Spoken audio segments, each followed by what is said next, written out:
Welcome back, guys, to the Beyond Condition podcast, where today I have a very good friend. I'd almost class you as a brother, actually, Tobias, coming on the pod to talk about his journey of, well, I'm sure we're going to delve into a lot of things that have occurred over your whole lifespan, but of course, how much weight you've lost in the year that you've worked with Matt and how that journey has been. It's going to be so sick, because not only does it show that adherence and sticking to a plan actually works, but it also changes your mindset completely. Like when you first started with Matt, you were in a completely different spot, weren't you? Yeah, I was very lost. I think I needed, like, I had the ability, but I just didn't have the steps, and, like, I don't know. Yeah, I was quite low, and I was just kind of lacking direction. I knew I wanted to make a change, but I just didn't know how. Basically, I was kind of stuck, just kind of like coasting, I guess. But yeah, no, I wasn't. Definitely wasn't happy. Definitely wasn't happy. Yeah, I mean, it would probably be quite interesting to start with where you were at in regards to what type of training you were doing, because it was obviously a very different focus to what you've been doing in the past year. So maybe where that was and your sort of mindset around that, and then how that's changed coming into more of like a bodybuilding lifestyle. Yeah. So I come from sort of a strongman background, really. I mean, I've always been into powerlifting, and just kind of heavy lifting in general. Um, anything, even since since I was a child, I've always just liked lifting heavy stuff. We lived in the countryside. There was always shunting stuff around, Mm. that kind of thing. So I've always had an interest. So basically, prior to working with Matt, it was just eating everything in sight, being as big and strong as possible. Wanting to just look huge, almost to have that shock value about me. Just wanting to be like, oh my god, if he's in the size of this guy, like, whatever. Like, it was almost like an ego thing, and Yeah. I just was very, I don't know. The mindset behind it was, I think I needed to get healthy, and I needed to lose weight, and I needed to get myself into a healthier, better position. But because I was very low, and I struggled with my mental health on and off for most of my life, because I was very low, I just kind of thought to myself, okay, well, it's easier to gain weight and be strong than it is to go the other way and try and lose some body fat and get healthier. So I just got into this kind of perpetual cycle of just eating whatever I wanted, and just lifting as heavy as possible, and just completely burning myself out week after week. Mm. Just wasn't a good cycle to be in. It affected my home life. It affected my relationships. I was just like chasing something, but I didn't know what it was, basically.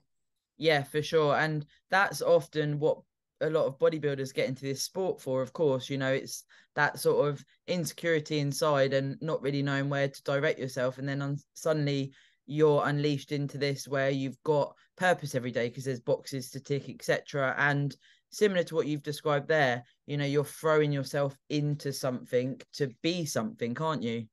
Precisely. Yeah, I sort of lost where I was in the whole process.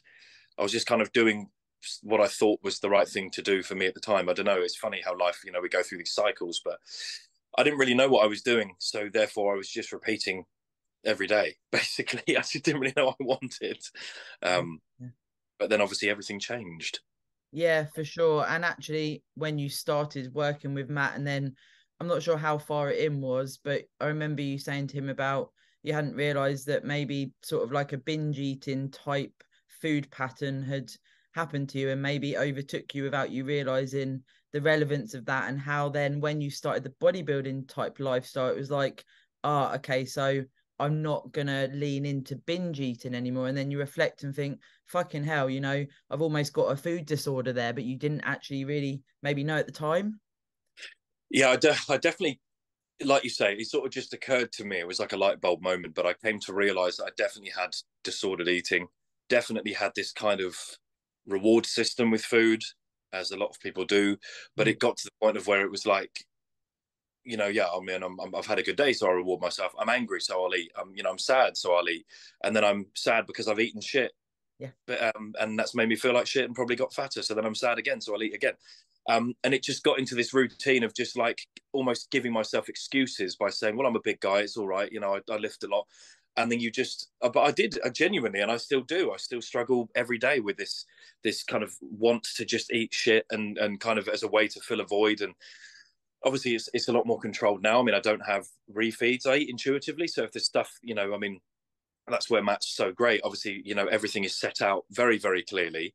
And ultimately, he's never said to me, "You are not allowed to eat shit food." He's Yeah. never said that.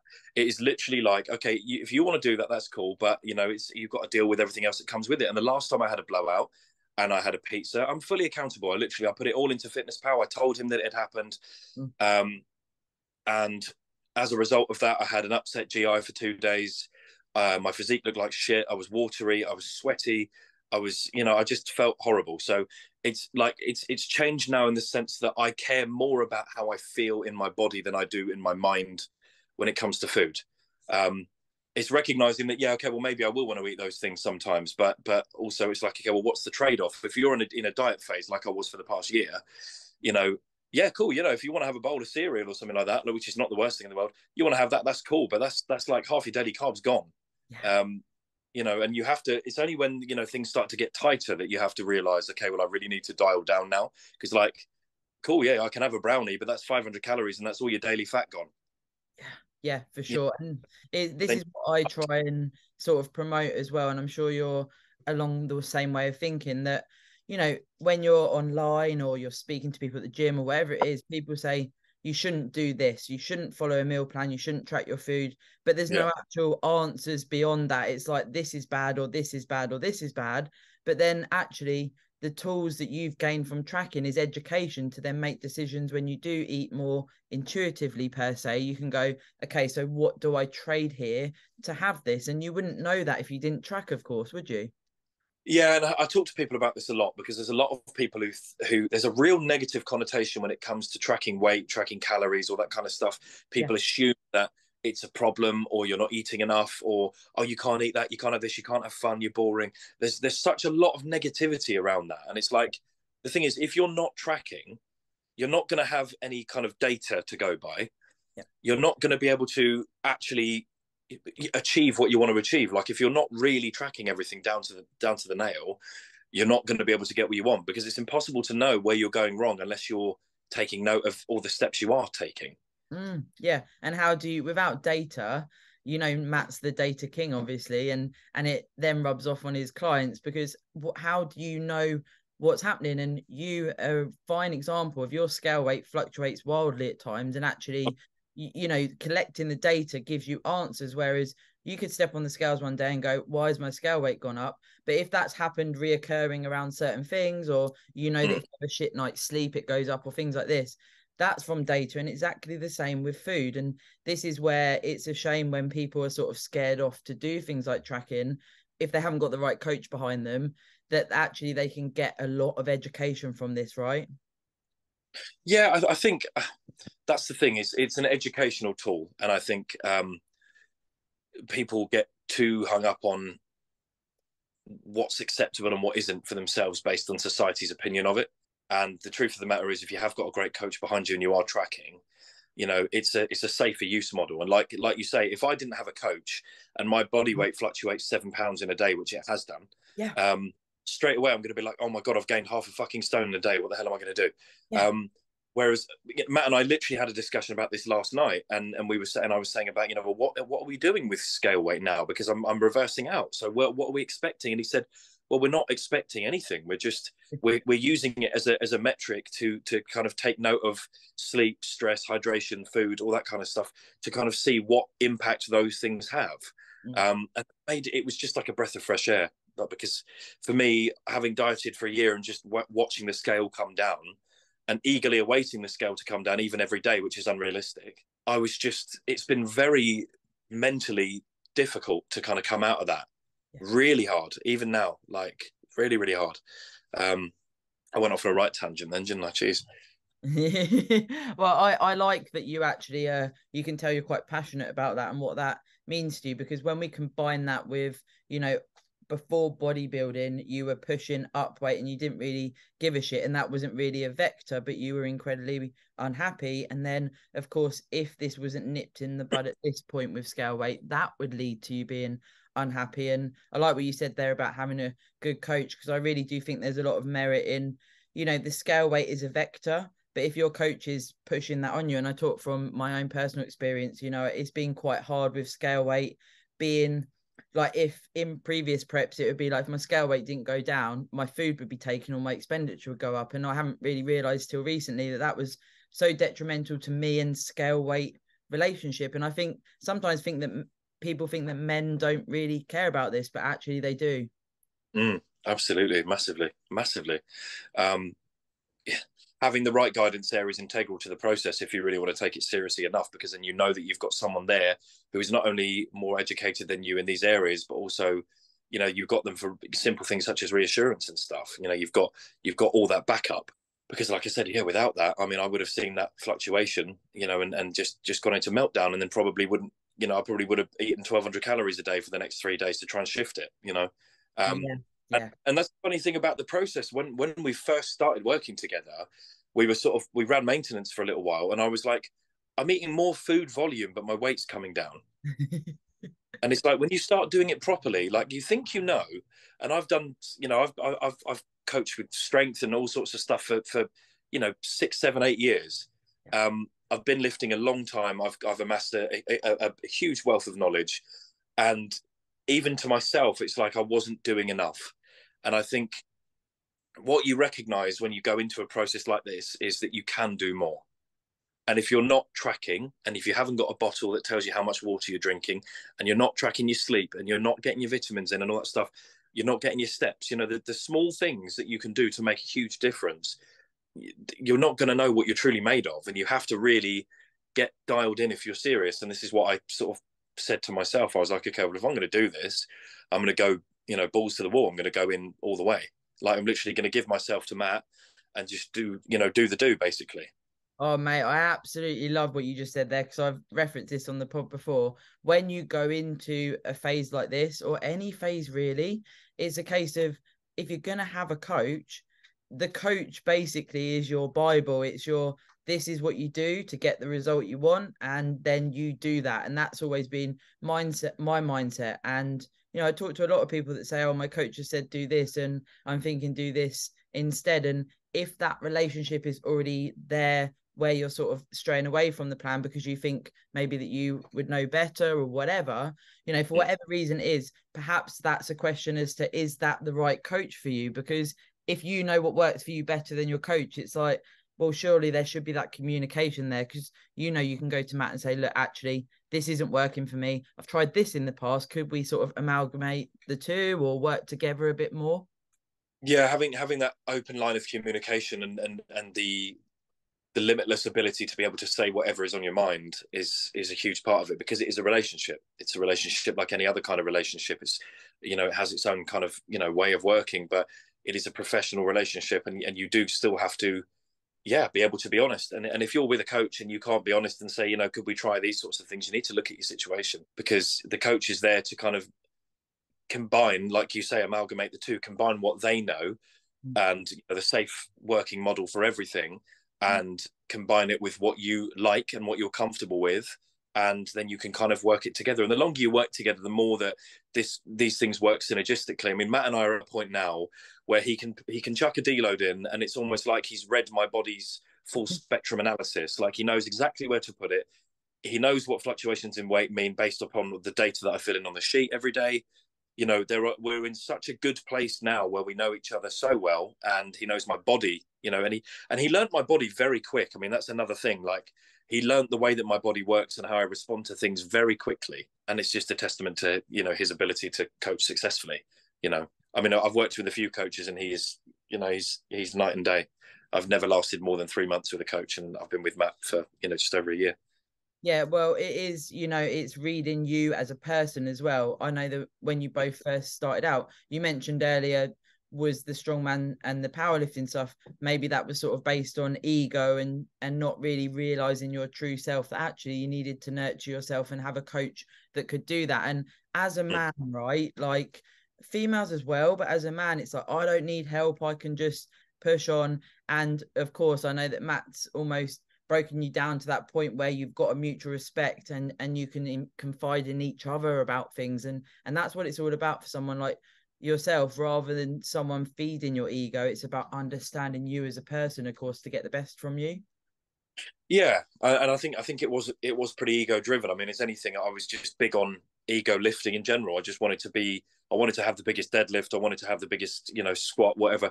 I just want to show everybody how big and powerful and strong I am, but I don't know why.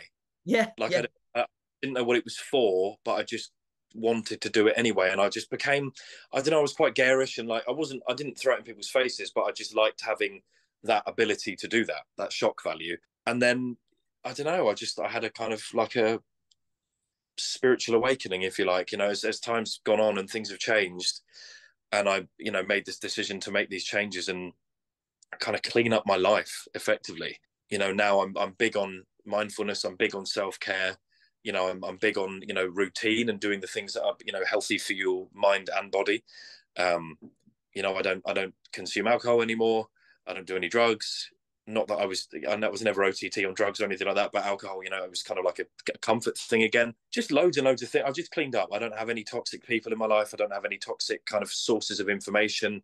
I've just really invested in myself, and it's paid dividends because everybody notices how much more still and calm I am, and how much more quiet and patient and stuff. Like everyone around me just says that my energy is just so much better, and that's a really lovely thing to hear as well.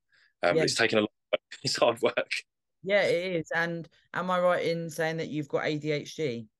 I do. Yeah, I got diagnosed when I was 29, so a couple of years ago. That is profoundly impactful and something that people do not know enough about.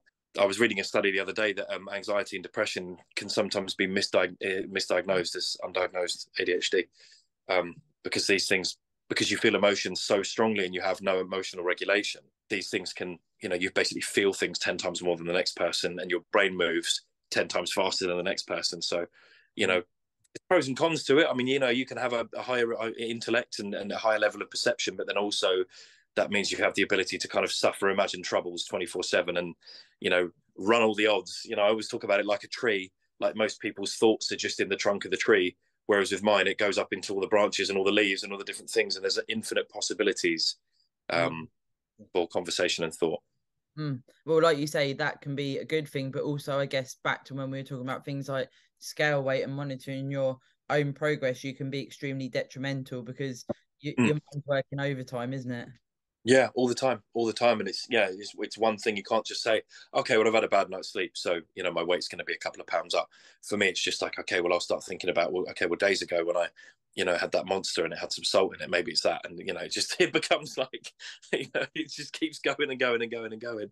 Yeah, for sure. Now, when we look back at where you started and the sort of the body you were in as such, and where you're at now, having lost a quite substantial amount of weight, of course, and that transition through, I know you're open to talk about anything. It'd be really interesting to hear, because you started at quite a big body weight and knowing that this was going to be a journey of quite some time.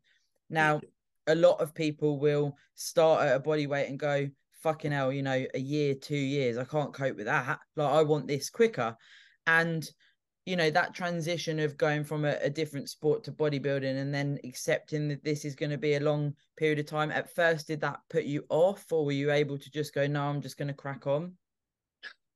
It's a very good question. It's terrifying. It's terrifying because to me, I'm one of those people where I have to know what happens next. Yeah. I have to be able to run the whole process in my head before I can kind of allow myself to do it. And this is kind of the first time where I really just kind of like, I completely hit it off with Matt, and over obviously a series of conversations between the three of us, things just, I don't know, it was just like a switch flipped in my head. And I just recognized that I was like, okay, well, it's time to get myself together. And I couldn't really tell you what I was thinking, to be honest. I kind of don't remember, but I think it was just sort of like, just take it each day as, one day at a time, I suppose, just accept that this is going to be difficult. And I hated it at the start. I hated the check-in shots. I hated looking at myself in my underwear every day. I couldn't even look in the mirror. I thought my image was just vile. I hated it because I just thought, how could you do this to yourself? Like, I just turned myself into a body and mentally a being that I didn't want to be and I didn't recognize anymore. So I think that's what gave me the fire to do it, because when I set my mind to something, I will do it, and I will do it to the best of my ability every time. And this was just like, it was like I said, a spiritual awakening. It was just like, okay, well, now I need to take control. And it was so hard. It was so hard in the beginning, and getting used to, as the calories start to come down and things, and I'm used to eating whatever I want. I'm used to eating, 2,000 calories before 9 a.m. So it was very, very scary and very, very nerve wracking. But I had Matt there, I had you there, I had people supporting me close by, good people that kind of enabled me to do it. I got a lot of judgment, as is part, you never stop getting judgment, sadly. I mean, even the past week, I've had so much assumptive judgment, you wouldn't believe it. It's painful sometimes, because although you think, well, these people don't know me and stuff, like, you also sometimes you're like, okay, well, what's driving them to say that? Is it my behavior that's causing that or whatever? But to answer your question, yeah, it was very, very hard. But I just kind of I just ran with it. I didn't think about it too much. Yeah. I think that's just have to accept that you want to make a change. You've got someone around you who can help you and help you get through the process. You just have to trust in them, do what they tell you to, do the work, and be accountable. Yeah, for sure. Like, all of the key fundamentals to being able to commit to this journey. And something that relates as well to your own journey is that it's something I come across with clients, right? And I don't have this as a personal experience, but I can relate in regards to how potentially that would feel, where when you lose a substantial amount of weight, you can end up, I describe this to clients as like feeling like you're still in that body, right? So even when you've lost X amount of weight, and for you, it's over 50 pounds, isn't it? You're still, Tobias, sometimes you'll catch yourself in the mirror that's maybe in that bigger body because you haven't realized actually what's happened and how different you look now. Is that something you experience? Yeah, I would say I have horrendous body dysmorphia, although I literally have, almost visible abs after never having that in my life. I'm very vascular. I'm clearly muscular. I still look at myself as like a pudgy 16-year-old. With an overhang and sore love handles because I can't sit on my side or anything like that. Like I've been, since my teens, I was overweight. So, I don't think that's ever going to really go. I mean, even now, like my stomach is literally like melted off my body, and I'm literally in the best shape of my life at 31, and it's really funny. It just never really goes. You still don't. But I mean, I get moments, though. It's the same with anything. I get moments where I look at myself and I think, God, I look so big. I look great. So it literally depends on the moment. It depends on the mood. But for, 9 times out of 10, it's just like, it's like a scar. It's almost like a scar, really. You're carrying it around with you, and it's always there, and it's a reminder that it's always there. It's like a mental scar, effectively.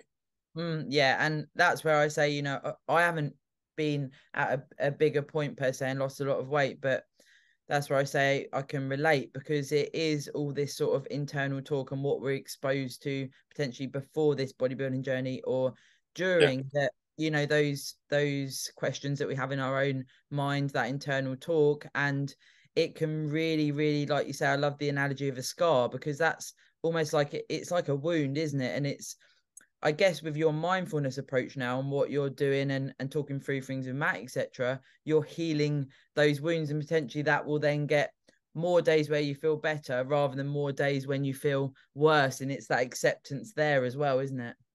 Massively. It's a pendulum, and you have to kind of it's starting to kind of tilt the other way. And I think it's a good, what you mentioned there is spot on. I mean, having like having somebody to kind of hash things out with. And I think this whole kind of metamorphosis of my mind and body has been about reparenting myself, kind of being there and kind of just like helping understand and helping change the perspectives and the perceptions that you have about the world, and just becoming the adult that you kind of needed as a child. You know what I mean? That kind of thing, without getting too deep. I mean, that's just what it is. You become, the version of you that you needed.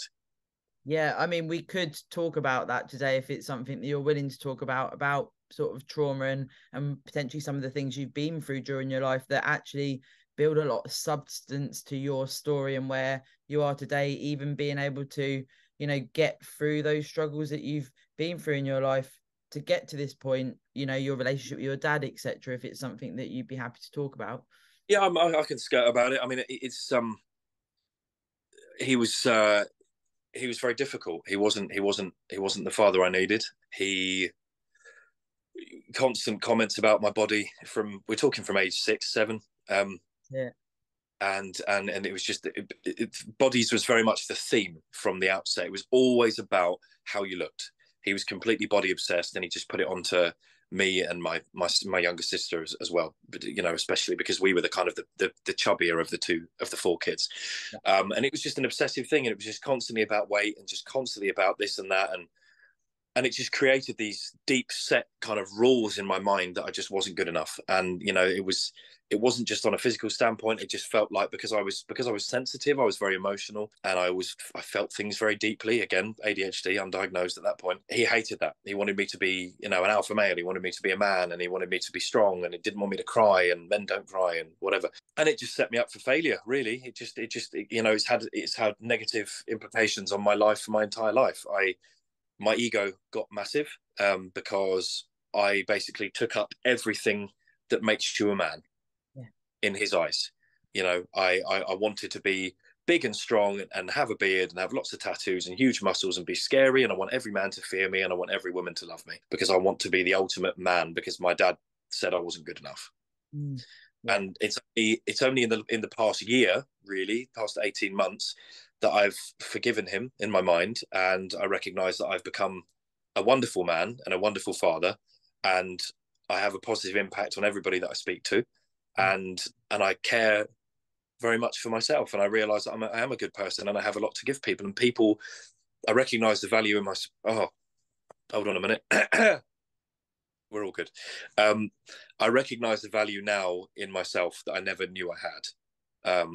Now I recognize that I can help people, and I do bring good things to people, and I'm worth having around, and my whole life I felt like I wasn't good enough. So that's kind of like a big thing. And it's a shame it's taken me 30 years to get there, but it's we all find our way when we're ready, Yeah, so I really believe that. Like, it's sometimes you get those fleeting thoughts as you're growing older and whatever, and you think, oh, I wish I'd learned this at X age or whatever. A bit like bodybuilding. I meet a lot of sort of older bodybuilders that haven't found the sport till they're maybe 40, 45, and they say, oh, I wish I found the sport when I was in my 20s. And I always say back, it's what you've gained from the sport now, the passion you've gained is because you are at a point where you can go, fuck, this is amazing, I'm ready to capitalize on this. And if you maybe found it when you were younger, like a lot of things, you maybe wouldn't have appreciated it. And similar to what you're describing there, 31, you've still got your whole life ahead of you, but it'd be easy to get caught up on like,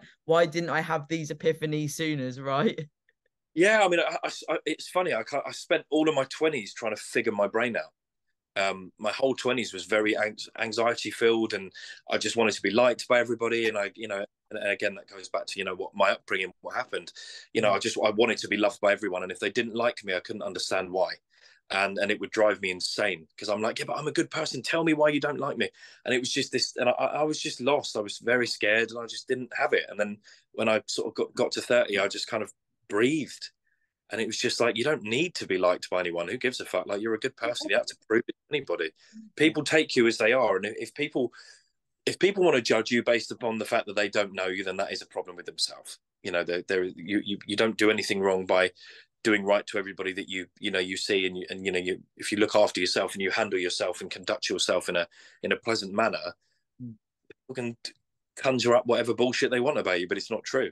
You know you, and the real ones know you. The people who are closest to you know you anyway. And it's I believe that there's almost like I don't know if it's like fate, or I don't know what I believe in, to be honest with you, mate, but like I believe that there's no accidents. I think that everything happens at the right time, and you weren't supposed to find those things until you were ready, and that's kind of how I feel, like now, basically.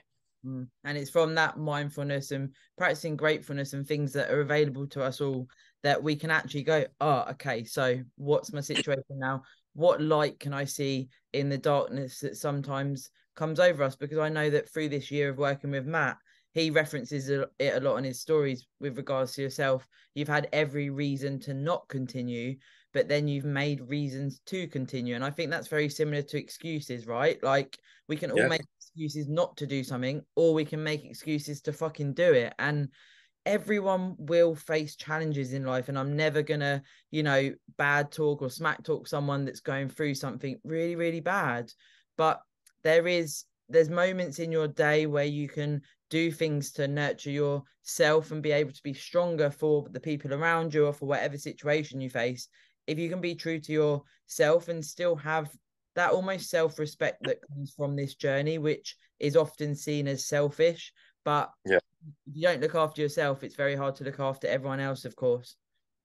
Yeah, and the more you sort of get aligned with the process, the more you realize how much it is helping you, and you care less about what other people think. The more you delve into it, and the better you start to feel about yourself, you start to really care less about what other people say, what other people think. I mean, the amount of judgmental comments I've had about, I can't, because I can't go for a meal, or I go to a barbecue and everybody's eating cake and fried food and whatever like that, and I'm literally, I've eaten my food before I got there, and I'm drinking Coke Zero and a gallon of water, and I'm good as gold. Like the amount of judgment about literally everything, especially when you go down the bodybuilding route, because obviously you're tracking everything, and they, what's ironic and where it's in a completely ill perspective is people think that you weighing out your food or committing yourself to a physique development journey is unhealthy. Yeah, but, always. but they'll get pissed every weekend. Their whole life revolves around drinking and drugs and eating whatever the fuck they want, and not going to the gym, and then they want to tell me what's healthy and what's unhealthy. Yeah. And that's the thing that I find ironic. I think that I've learned to be very, very humble and to be very accepting of other people's situations and considerate of other people's situations. So if somebody's shitty with me about my journey or my intentions, then it's just a problem with them. And like I said, we all find our way when we mean to, and I just hope that those people find their way. But what I've been getting recently is a lot of assumptive behavior, and kind of perceptions from people who don't know me at all about the kind of person that I am. And I'm not gonna stoop to their level, but then you look at their life and their perspective, and you're just kind of like, mate, you have no right to. You don't sit at my table. You got nothing that you can say to me that I want to hear. But it's just, people still feel that they have a right to do so. But it's just what you do. And in this life, the only things that we can control are our effort and our attitude towards things. That's literally all you can, and that's how I live my life now. Like, I put everything into this or nothing, and I will, whatever happens next will be down to me. It's determined by me. When you recognize that you can, how powerful you are just by yourself, it's a very dangerous place for other people. Like, yeah, because of course, like you've spoken about, like reassessing your inner circle and who you spend the most time with, and there is scenarios where you work or you're in places where there's going to be people that you maybe don't gel with, and they're not going to be people that you spend your free time with, but you control the rest of your time. So if you're, about to meet a friend and you're dreading that all week because you're thinking, fucking hell, all they're going to do is moan, or they put a lot of negativity on me, or whatever it is, you could actually come away from that relationship because that's a choice. It's fucking hard. It's hard, but there is ways you can gravitate away from people, but it takes a lot of courage. And I really like how you said in this journey, you find that courage, because I had exactly the same thing throughout this whole time. I was really, really conscious of like upsetting other people and letting people down and stuff. But the thing is, when you have like clear communication is the bottom line for all of these things. When you have good, clear communicative conversation with people close to you about what you're doing, what it means to you, the extent that you're going to go, and people can say whatever they want, but if they know exactly why you're doing it and they know the motivation, it is then up to them to either support you or judge you. And I don't care if somebody doesn't want to see me. Like, if someone decides that they don't want to text me ever again because I've said no to going for a pint, like you got issues. You got issues. Like, if you can't support me for being healthy, and it's funny. You see it in society, like enabling is such a huge thing. It's just like, okay, yeah, well, I don't want you to get healthy because that means I won't have a drinking buddy anymore. Yeah, for sure. I want you to stay unhealthy. I want you to stay miserable. And the thing is, like with alcohol, for example, the average Joe can go and have 6 pints at the weekend and wake up, feeling a bit groggy, have a Mackey's breakfast, and he's good as gold. I can't do that. If I go and get battered, it won't be one, it'll be 50 drinks. And then I'll spend 3 days in a cycle of hell and try not to be suicidal. Alcohol affects me much more negatively than it does the average person, not just physiologically, but mentally. It's very severe. And even when you explain that to some people, they're just like, yeah, well, you just have one, you'll be all right. Some people just aren't on your wavelength, and you have to accept that No one thinks the way you think. And expecting other people to feel the way and think the way and act the way that you would in a situation is one of the biggest downfalls that you can have as a person, because you cannot expect other people to think and act in the way that you would. No, no, everybody has their own, makeup, their own thought processes. Like, everyone's got that individual childhood background, going through Yeah. school, early adulthood, all of Yeah. these things that sort of happen to us. You can relate to people, but you can't fully understand. And you're right there. You could say one thing to a group of 5 people, and you can almost bet that every single one of those people is going to think a slightly different thing. So Yeah. when you get this sort of external judgment and people from an outsider's perspective saying you shouldn't do this or you should do this or whatever, it's really trying to stick with what is your goal and what is your why, and Yeah. understand that, like you say, you're a good person. You're not doing this to be detrimental to anyone else. And it's very cool that you said about those examples, because I find if I sit with a group of friends, particularly at the start of when I became a bodybuilder, I'd sit Yeah. with my Diet Coke and they'd all be going, "Are you okay? Are you okay?" And I'd be like, "I'm fine. Like, I can still have fun without alcohol." And no one really gets it. They're like, "But you're not drinking." And I'm like, "It's cool. I'm fine." Yeah, I'm fine with that. I'm literally okay with that. That's literally my choice. And I was having a conversation with one of my best mates, James, about this the other day. I literally said that. And it's like the fact that people automatically assume that you might have a problem or something if you're not drinking. Yeah. And it's like, you're like, why is poisoning ourselves normal now? Like, why is that the norm? Like, why am I the odd one out because I don't want to do that and I want to wake up tomorrow clear headed and be able to train and go for a walk and do normal things without feeling cloudy? It is funny. It's societal norms that are like, I mean, alcohol, for example, is, I mean, we could go down a massive rabbit hole with that one, but it's so normalized. Yeah. And it's just like, okay, cool. Like, if that works for you, if that's what you want to do, if that's what you want to do and it works for you, fine. And that's another thing as well, like being less judgmental and just accepting that people are what they are. For sure. But I'll touch upon a point I mentioned about people putting you down and stuff like that. They're also the same people who will compliment you on your body transformation when you've lost the weight and you come out your cave. Yeah. They're the same people who were shitting on you at the start will be go, "Oh my god, you look amazing. How have you done it? What's the secret?" All that kind of stuff. And people are fickle. And the thing I'm finding now is a lot of the assumptive behavior and a lot of the negativity that's being directed towards me.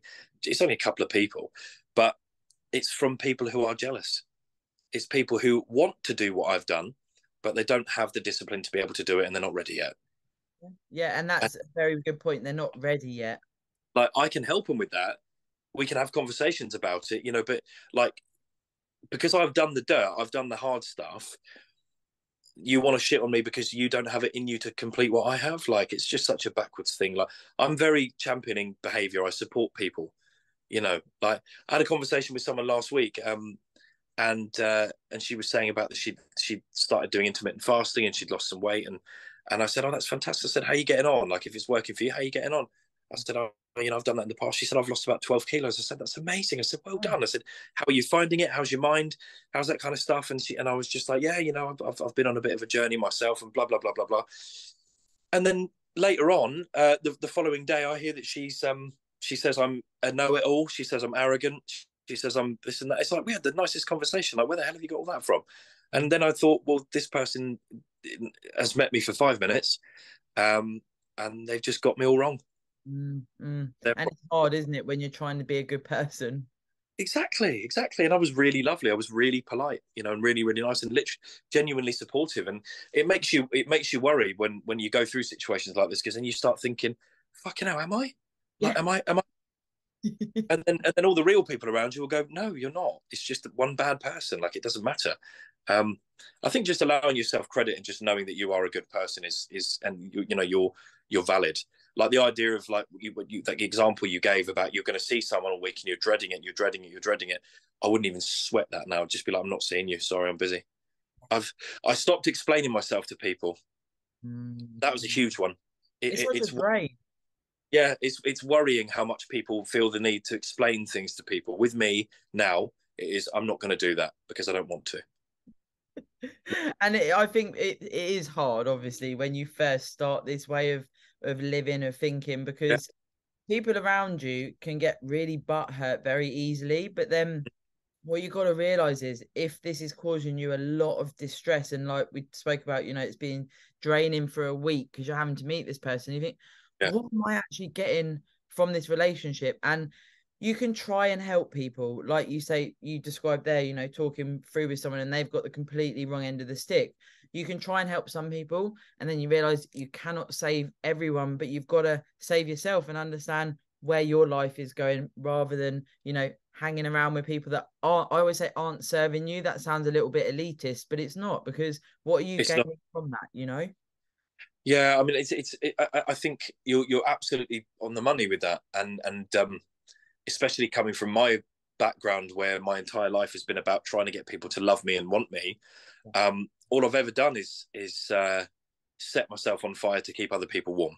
Yeah, yeah. You know, all I've ever done is put people above myself and not cared about me. I've been a massive people pleaser and an empathetic one. So I give everything to other people, and then when I have a nervous breakdown, then I wonder why. Um, and now I'm in a point now where, I mean, it's a balance. You can't be entirely selfish. I talked about it when I was doing my podcast. I talked about it a lot in terms of being tactically selfish. So recognizing when you are a little bit overwhelmed, or when you need to just have a bit of a reset, and understanding that your time is the priority right now. That's what it is. It's a balance. But there's no shame in being honest with people. And I love, and I preach this a lot to my circle. It's like, if you're really not up to it, you don't have to explain to me why. If you don't want to do it, just say you don't want to do it. Like, that's cool. I'm not. I take my own feelings out of the equation. This is what most people need to do. Everybody in modern society is based on feelings, not facts. And people immediately get defensive when you say something. Like, if I say, "Oh, I don't want to meet for coffee that day. I'm not feeling it today," they'll be like, "Okay, well, what have I done wrong? Don't you like me anymore? Don't you want to meet up with me?" No, of course not. I've literally told you I'm not feeling it. I've told you that. Like, it's clear as crystal. But it doesn't gel very well with people these days. I feel like that's a nicer thing to do. Like, I'll give you an example. On my brother's stag do, the day after, I was feeling atrocious, and I just felt I hadn't slept enough, and my anxiety was just through the roof, and I was just not good, and I we were supposed to do paintball the next day, and I said to him, "Mate, I've got to go." I said, "Mate, I've got to go home." I said, "I'm really sorry," and I'm facing judgment. All the boys are looking at me like, "Why is he? He's the best man. Where's he going?" But my brother knows me better than everybody else, and he knows that I was just completely overwhelmed. I couldn't even think straight. Like, I was in Bournemouth, and I felt like I was lost in the world. I felt awful, just because I hadn't slept, and I just needed to go, and he understood. And I had a few messages from people afterwards saying, "Mate, I don't know about that. Like, I think he was annoyed about it." And then I had a conversation with my brother that evening, and he said, "No, I wasn't annoyed at all." He said, "I want you to be on top form. I want you to be okay." And that's it. It's just, matter. The opinions that should matter to you is those who understand you and love you properly. Yeah. Everyone else can do one, basically.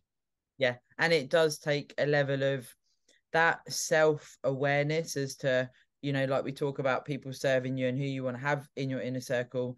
You've got to understand that from an internal point of view and understand yourself. And that, of course, takes a lot of work. And that's what I love from this journey as well. I think that particularly when you're dieting, we've spoken about this before, every day you're facing hunger, you're facing a lot of training, a lot of boxes to tick, all of these things. But that also gives you time to explore yourself more from an internal point of view when you're, doing your steps or things like this. Is opportunities to maybe dig a bit deeper into who you actually are. Yeah. Yeah. And it's only by closing yourself off from the world and just doing the process that your mind almost starts to clear up. A lot of the noise is dampened when you strip things back and you cover all the basis, as simply as you can. You spend time on your own. That's a big one. Like, I wouldn't have been able to do this if I hadn't been by myself. When you spend time on your own enough, you really figure out all the answers and the results within, because 98% of the answers that you seek through whatever it might be is within your mind. Yeah. Because, like, people get so hung up on other people's opinions and people telling them what to do. And I've been through, really bad breakups, and I'm almost like, I'm calling my mum and I'm in bits, and I'm just like, what am I supposed to do? Just tell me, like, almost give me an answer to kind of alleviate this pain. And the truth is, you just got to sit with it. Just got to sit with it, because the answers will always come to you. And just, I've found that this I'm great with routine. So if you say to me, you've got to do routine for everything, I'm like, okay, cool. Like, I'm cool with that. Yeah, literally, like, it keeps me steady. If I have no routine, like this week, for example, I've got a few days off, and I'm like, okay, well, I've got things I know I would like to do, but it's like getting started because I don't have times for anything apart from obviously like the pod today and stuff. But because I haven't got like specific times, I struggle to kind of get going and things. And I'm thinking, okay, well, what time am I going to train? Because that's something I can control. And then, around that kind of stuff. So routine for me is integral. So I think just it really does enable you to open your mind, because when you get into a place where you've nailed everything down so much so that it is just like brushing your teeth, it enables you to think a hell of a lot more. Yeah. You think, okay, well, I've got all these things I need to do, but they're covered. It enables you to actually think properly, and learn. Overwhelm. Yeah, rather than getting overwhelmed and thinking about what you're going to eat in a minute and stuff. When you've got everything planned, you have more thinking time to think about real shit.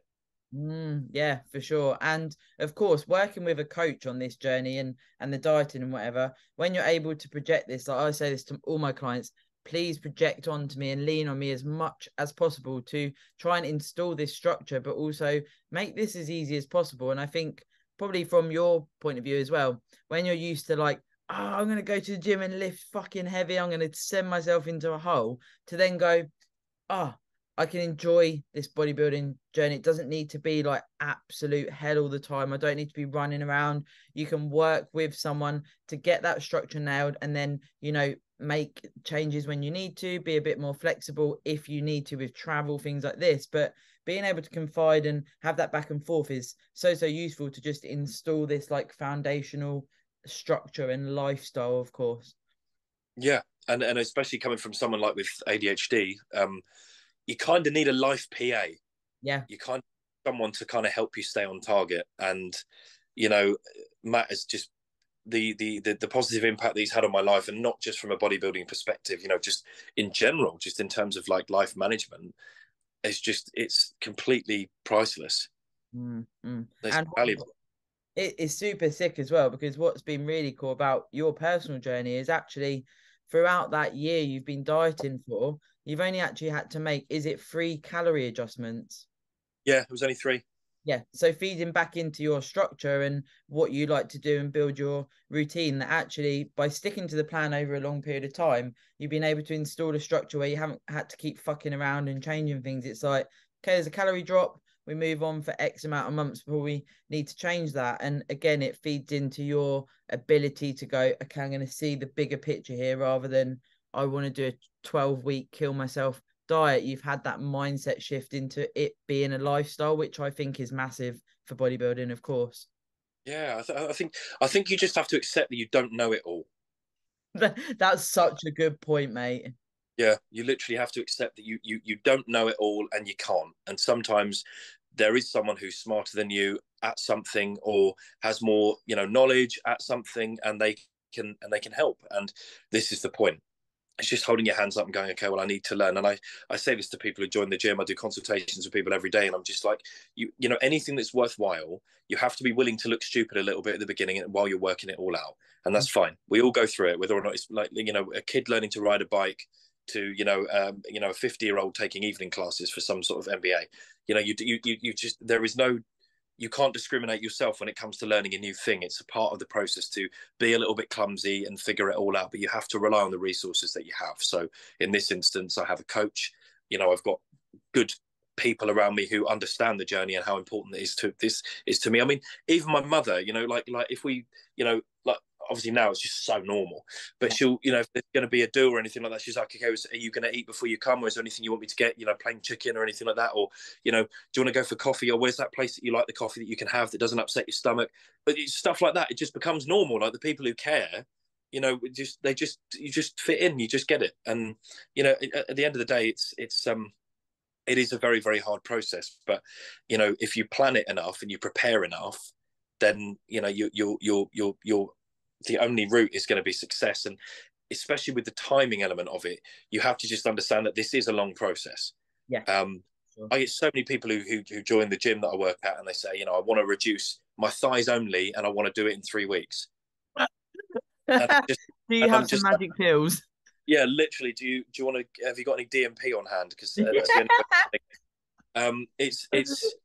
It's a tricky one, but like people just like are very ill-educated when it comes to these things, and we forget how much the average person is because we are surrounded by fitness people, bodybuilders, stuff. So we're all doing it, and I had to go to the hospital for I had kidney stones last week, so I had to go to the hospital, and it was really weird because I'm literally like really healthy, fit person in the hospital, and people are looking at me like I was an alien. Yeah, and, yeah, and going, God, you've got really healthy veins, and they're going, God, your blood work's fantastic, and yeah, your insides are looking really healthy and stuff. I'm just like, oh yeah, you're not used to this. yeah, yeah. Like, Relevant.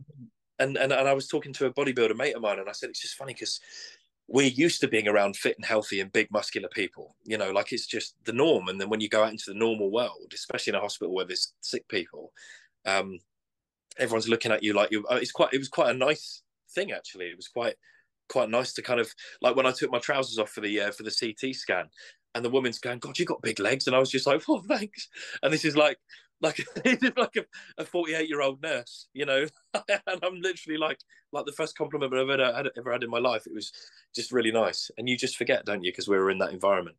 Yeah, for sure. This is something that I often have go through my mind when I go on holiday or even when I like pop to the shop. You look around and everyone has their own choices in life, like you've already touched on. I don't give a shit what anyone else wants to do. If they're happy or they're on the way to being happy, or even if they're not happy and that's what they want to sit with, it's absolutely fine. And it really doesn't matter what other people look like, but you do look around and you think, actually, I'm part of a small percentage of someone that looks after their physique. And you forget that when you're surrounded by other bodybuilders, other fitness enthusiasts. And then, Matt will say, loads of women would like to have a body like yours, and I'm like, shut up, this is really uncomfortable, because it's not like I just do it for myself, and you're Mm. gonna have the same sort of thing like what you referenced there, and it's very weird because you're like, what, why would anyone want to look like me? Big time. And like I get this a lot with people who are close to me as well. They always gassing up my physique, but to me I'm just like, What? I'm working. I always just, that's literally my mantra, is literally I'm working on it because I've got stuff to do, and I'm not satisfied yet, so I'm just working on it. I'm crap at taking compliments. I really am. I'm awful. Yeah. um it's not about looking good for me. It's not just about that. It's about literally having a healthy body and being content with feeling good. um and I tell you what, losing 50-60 pounds of basically fat does make you feel a hell of a lot better than it did at the start. um it's mad. The physical changes are mad, and then just like, going from sleep apnea to sleeping like a baby. That's my Um, first thought, sleep, because it gets fucked, doesn't it? uh, my chest was 55, 56 inches. Um, it was insane. And now I'm thinking I'm like a 46 now, but it was insane. My ankles were swollen every day. My feet hurt. Um, my knees hurt. My ankles killed. Every single little. I didn't fit in any chairs. Daily activities like drying yourself after you've had a shower make you sweat. Doing your shoelaces up, trying to squeeze over your belly is almost impossible. I just used to have pain all the time, just pain all the time. It was great in the gym, and I think I've had another strongman talk about this, but when you're in the gym, being a strongman is the best thing in the world. Yeah. But normal life is very, very difficult, Mm. very difficult, and it's embarrassing. It's embarrassing. Like my brother gets married next week, and I'm thinking, God, if I was in the same point that I was a year ago, getting a hold of a suit and stuff for my build, I mean, it's going to cost me the earth. And now I can put on a fitted suit, or I can wear a t-shirt that's a large, and I'm like, I was in a 3XL last year. Yeah, yeah. I And mean, it's so quick the time. Like you think a year's going to be ages, but then you're like, fuck, I've done it for a year. that's the thing. And now it just doesn't feel like any time at all. And now I'm like, okay, well, I can't wait to see what I look like in 2 years. Yeah. I'm not. I like the time thing doesn't phase me. It's just okay. Well, it's a part of the process, because if you get hung up and you constantly look at your pictures every single day, you're not going to see the progression. And it's like with my check-ins with Matt, we're doing them every 2 weeks now, and it's funny because I won't compare the photos. I'll wait until I see his comparison so we can talk about it together and what he's looking for. Yeah. Because that's another way that Matt's really, really good, is because he's not high and mighty about his education. and his knowledge, he shares it with you, and he shares with you why he's looking for these things and what he's looking for specifically. There's no arrogance at all. It's like it's a giving back kind of thing. Like he wants you to be on his level or better. He wants to educate you whilst he helps you. And it just sounds like an advert for Matt, but it really is. Like it's he really is fantastic, really, really fantastic. And I couldn't have done it without him. I know the hard work has come from me, but I couldn't have done it without him. I genuinely couldn't. And he will be, a big part of my life for the rest of my life. Mm-hmm. As will you. Well, yeah, of course. But this is what it's about. And finding that coaching relationship, it's such a special thing. And I often talk about this. I referenced it earlier about, you're asking your client to do X, Y, and Z, but we're pretty much laying out your whole life. And that's such an important thing to Matt and I, because it's nuts. Like, you're telling someone how long to sleep for, what time to potentially try and go to bed, how many steps to do, what to drink, all of these things. But then you gain that mutual respect. And if you do like you have and you continue to do, then it adds to that substance of actually when you do get to a pivotal point, it's like, fucking hell. And, losing this weight now, you're going into that reversing out and working on sort of gaining muscle. How is that feeling at the moment? Because of course that's a hard phase as well. I would say physically it feels great. Yeah. My insides are healthy. My muscles are filling out. I'm liking the way I'm looking. I'm still lean. So handling it in the right way is great. I think it's just the mental side of it until yesterday, basically, into the conversation that Matt and I had. But mentally, it was a hell of an adjustment, because you've been dialing down on a diet for a year. You're looking for the scales to come down. You're looking to get more vascular. You're looking for more muscular separation. You're looking for all this kind of stuff. And then it's finished. Yeah. And it's almost like like prepping for a competition, or a writer, writing a book. You've spent 3 years writing, and then it's done. Yeah. And you're like, what the fuck do I do now? Like, I literally have no idea. My whole life has been about this for a year. I have no idea what I'm going to do next.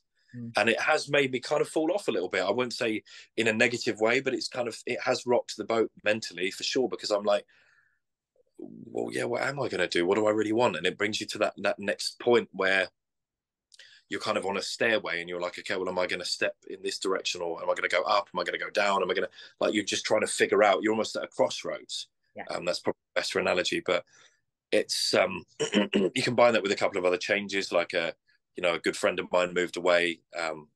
And, there's just been quite a few big changes all of a sudden. And it's just it has shaken me up, because the impact that dieting for a year has on your mental health is profound. And I know you know this better than anyone. But that's focusing on the scale. I mean, Matt said to me the first couple of weeks of my reverse out, he was like, bro, you're not eating any fat. You need to eat more fat. And he was like, and I'm like, but I can't. Like, I've been on 37, 40 grams of fat a day for the last 6 months. Like, it's very hard for me to get even like another 10 grams of fat in. That's very, very hard for me to do. Like, and I'm worried about getting fat. Yeah. There's that relationship, isn't it? It's like, if I eat fat, I'm going to get fat. And it's like, no, we're addressing hormonal balance here. Yeah, literally. And this is the point. Like, Matt's like, your body is fucked. Your body, after that long, you are completely washed out. And now it's time to get you back to being healthy before we look at the next phase. And that's all we're doing. And I definitely, I have been very, very tired. I mean, emotionally, very, very exhausted. But my body does feel better. My body feels better. I mean, I had my check-in, my calories. I mean, we literally upped my carbs by 25 grams a day 2 weeks ago. And I look like a different person. In 2 weeks, I'm so much fuller. My back is thicker. My biceps are way bigger.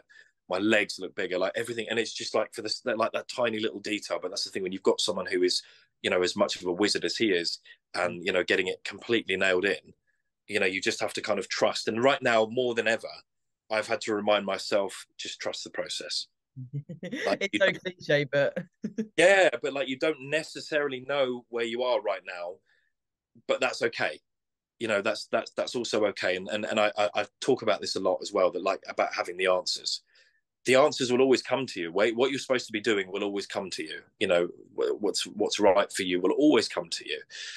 But if you don't have the answers right now, you just focus on the things you can control, and you just keep pootling along until the answers do kind of, bring themselves to you. So just some clear communication again with Matt about where we're going, what we're doing. And then obviously, talking about the personal things I've had going on in my life as well, and just kind of marrying up the two. And then between you, just kind of figure out what's next. And for me, I'm excited. I really am genuinely excited to see where this goes. I want to get big. I like being vascular. This the thing is, I love having veins. As a kid, I always thought that people with visible veins look really cool. Yeah, and I've always had a high body fat percentage, so I've never had visible veins other than the normal. And now I've got veins everywhere, and it's like I love that. But then you also have to accept that as part of the growth phase, those are going to minimize. Your abs are going to minimize, And then I'm like, okay, well, how am I going to be able to gain weight without thinking I'm getting fat? There's just a lot of mental kind of push and pull going on at the moment. But I know that it's a safe space for me to say these things and to be clear about it and address it. And down to the smallest thing, I know that I can talk to him about that. And he doesn't just provide reassurance, but with me, because of the way my brain works, he gives me reassurance and then some. Okay, here's why we're going down this road. Here's all the possible avenues that we could take. Here's what we're going to be looking for to fluctuate that would then base our decision to where to go next. There's, he lays it all out for me straight. So like that, I think being that adaptable, is really, really important. Really important.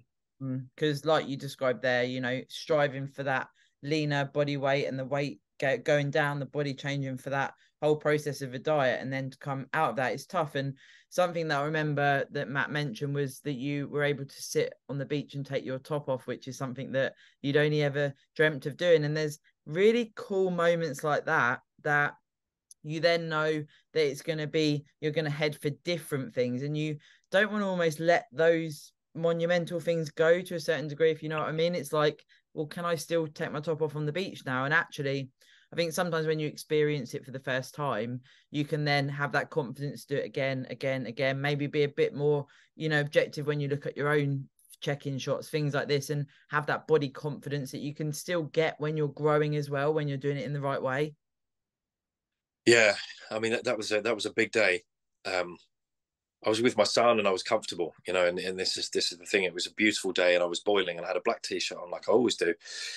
And I just thought, you've got sun cream in your bag. What are you doing? Like, it's boiling. Everybody's sitting here with their tops off. Like, you've got a great physique. Like, just do it. And I just did it. And I took out my phone and I had to message Matt and share the moment with him. And I cried like an actress. And it was really special because I've never been able to do that. I mean, I've never taken my son swimming because of how I feel about my body. I just can't bear people looking at me. And he's 7, and he wants to go swimming, and we're literally going to go swimming this weekend. So, there you go. So he literally asked me in the week, he was like, oh, can you teach me to swim? And I was like, of course I can teach you. Like, of course. And like, when there's a purpose there, you take yourself out of the equation. And that's what kind of makes it easier to deal with. And I'm thinking, okay, well, maybe I'll see people I know. Yeah, maybe you will. So, we're all there swimming. We're all there, wearing less clothes, and like, it really doesn't matter. But that to me was profound. That's something I've always wanted. And I would say I was 90% comfortable in that situation. I wasn't all the way there. But I think, again, that just comes from comparison and stuff like that, silly things that we all do. But that was monumental. That's etched in memory forever. I can't believe it happened, and I can't tell you how good it feels to have the sun on your chest, and when you've never really felt that.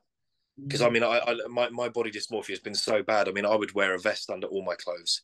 I would wear a vest under every t-shirt, even in the peak of summer, 35 degrees, whatever. Like, I'd wear a big thick black vest under my t-shirt in a means to kind of give me a safety blanket. Yeah. Even though it was excruciatingly hot.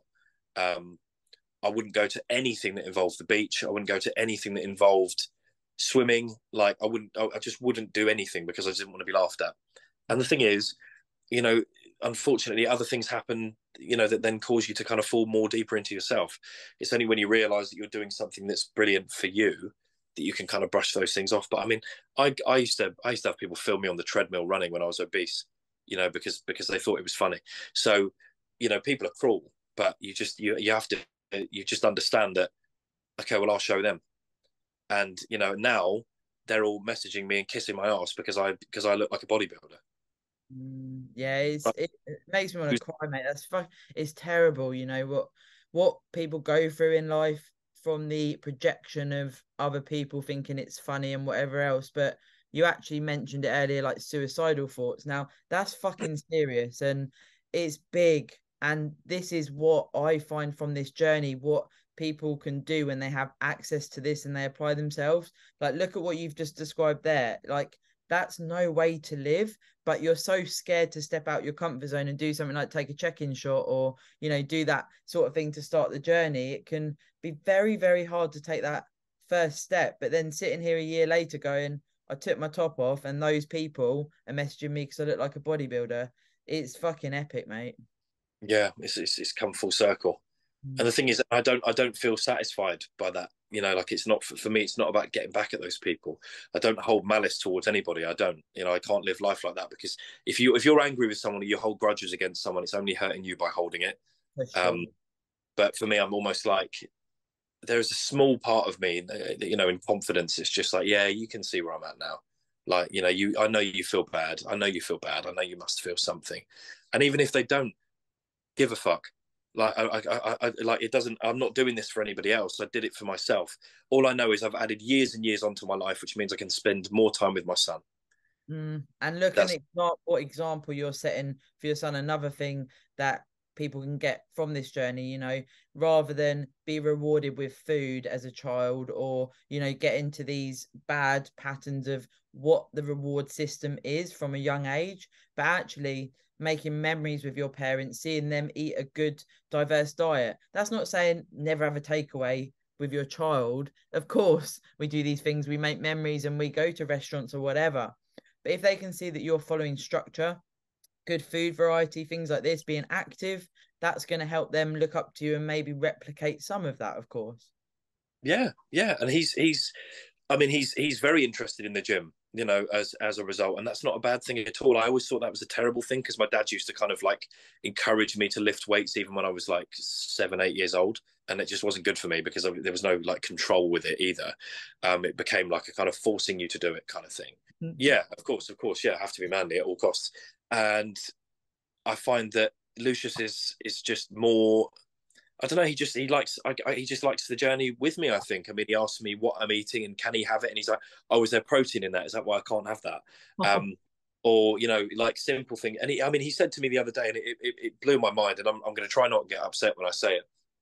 But he said he was looking. We were looking at pictures on my phone, and there was a picture of me from how I looked before. And oh mate, this is hard. He said to me, he said, "Daddy, I didn't love you any less when your belly was big." And I was just Going now.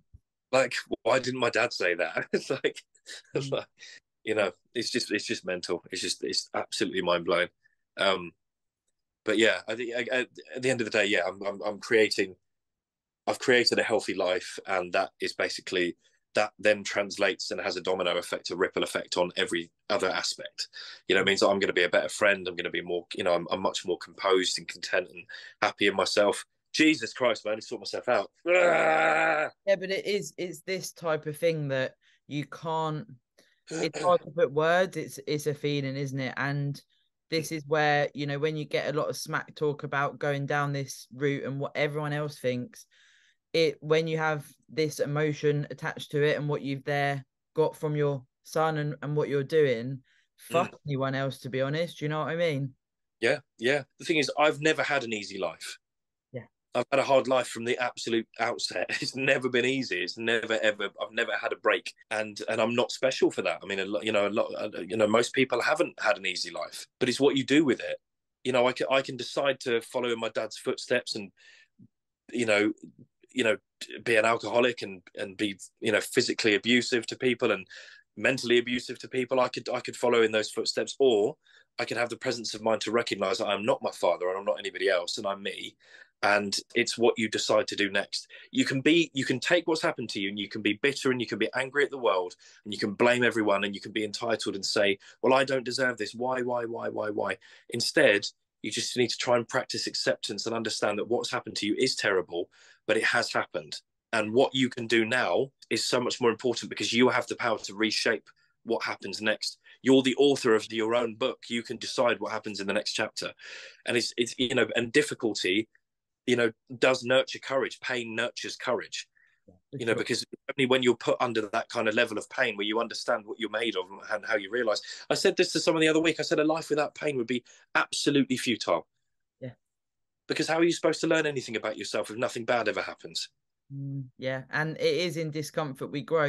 Stepping out of comfort zones is exactly the same thing, isn't it? Being able to do something that you're scared of, that you haven't done before, and then going, fuck, I've learned a lot here. And also, when you're on this journey, we all fuck up, we all make mistakes, but you're on the journey and you're willing to learn from that, and that continues to evolve you as a person and get to where you are today with this outlook. Yeah, and I think that concept of not falling down, falling forward. I love that. This is literally my whole ethos. Honestly. As long as you, and I say this to Lucius a lot. That's my son. I'm just for the listeners. I didn't give any context to that, but I say this a lot to him because he says to me, "Daddy, it's okay to make mistakes, isn't it?" I said, "Of course it is. Like, making mistakes is a part of learning. It's a part of the molding and the pottery of your person is based around making mistakes." And not repeating negative experiences and such. So it's normal. It's just what happens next that's important. And like I said, goes back to what I said earlier about your effort towards things and your attitude towards them. Because, and I've been on both sides of the spectrum. I've had bad things happen to me, and I've made mistakes, and I've beat myself up into the ground, and I've just completely ruined myself and blamed myself and taken accountability on behalf of everybody else. And the truth of the matter is sometimes, you just have to accept, yes, you did make a mistake. You've made amends. And there's nothing you can do to erase that. Yeah. Forward. And some people, this happens in relationships. Some people will stay bitter and stay angry and blame the other person. But I feel like in every situation, and this is applicable to life. Yeah. What you can control the most is how you are and what your position is and what you did in that situation. Like, I've been in situations recently where I'll have a conversation with someone, and it might get a little bit heated and a little bit more discussive, and they might say, "Oh, what you said made me feel like this," and then and instead of going, "Well, that's not what I meant. That's your fault. That's your fault. Like, why are you taking it wrong?" I'll go, "Okay, well, I'm sorry that I've made you feel that way. Here's what I was trying to say, but I recognize that doesn't take away from how I've made you feel." You have to look at what part you play in all these situations, because if all you do is go around pointing the finger at other people, you're going to be fucked. Yeah, no, but it's so true. And that becomes with that maturity we referenced earlier, and understanding into yourself. Like, I know when I say something to someone, what I mean, but we also touched on they perhaps don't know what you mean because they've taken it in a completely different way. But you have to be able to recognize that everyone is different. And I do exactly the same. I say, "I'm sorry you felt that way. This is what I actually meant." And sometimes they can still be pretty miffed by it. And it's like, okay, well, I've explained what I meant. There's not much else I can do for us to move forward from this. I'll leave the ball in your court. And that's cool to be like that. But that, again, it's a very hard thing to almost have that like confidence in yourself to be like, do you know what? I meant something nice here. Yeah, and that's the thing. And you get kind of, and it goes back to the whole wanting to be put across in the right way and to be seen as nice, but you don't want to like invalidate the person's feelings, but you also want to be clear about what you were saying. And it's just tricky. Conversations become much more difficult these days, and I find that, especially when it comes to like texting and stuff, I really despise it. I actively dislike texting people. I would rather we have a phone call, or we have voice clips or something where I can hear your emotion and I can hear you deliver it, because a text message could be read in 60 different ways based off of a 5-word sentence. And it depends on my mood as to how I'm going to read that versus your mood and all these kind of things. So communication is so key to everything. I've probably said that word about 60 times in this, but it is like every single walk of life, relationships, everything you do is based on a solid form of communication, because also being heard, when you start this journey, understanding where you're at and being able to get that across, and having someone that you can go back and forth and takes that for how it is, helps you then commit to the journey because you feel heard. And that is often, you're lost where you started.